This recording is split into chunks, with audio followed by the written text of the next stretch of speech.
Stoicism has been around for a long time, since at least 300 BC. It was invented by a guy named Zeno of Citium. Plenty of Romans were also Stoics, notably Marcus Aurelius, Emperor of Rome. He's the guy that came up with the phrase, "the obstacle is the way." What does this mean? Every time we go through an obstacle, we learn a lot.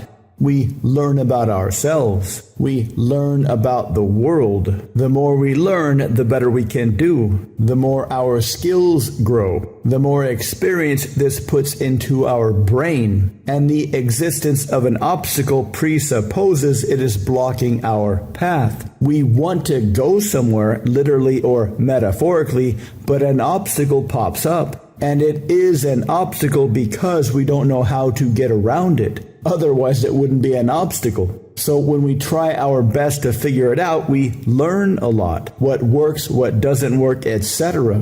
Once we make it to the other side of that obstacle, we are in a better state. We metaphorically level up with new skills and experiences. Sometimes these obstacles remind us of echoes from our past, ancient memories that are keeping us from going forward. So when we see these obstacles up ahead, they remind us, usually subconsciously, of bad memories. And we imagine that the obstacle up ahead is going to replicate those bad memories. So the obstacle is not only in our path, not only something we need to figure out how to get through, but it creates fear, a deep feeling of dread. When an obstacle is just an obstacle, we go through it, up and over a mountain or take another route. But obstacles that are connected to deep and ancient memories of rejection are more like dark caves, caves we might not get out of. Remember the movie The Empire Strikes Back, when Luke went to train with Yoda?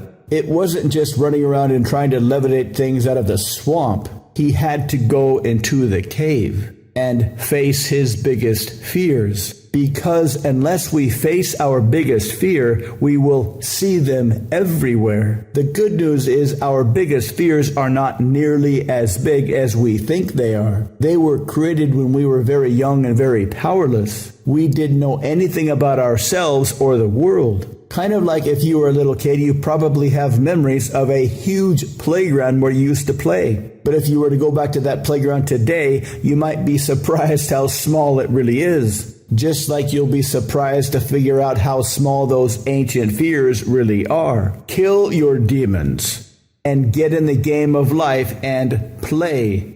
To learn more, visit mindpersuasion.com/demon-destruction.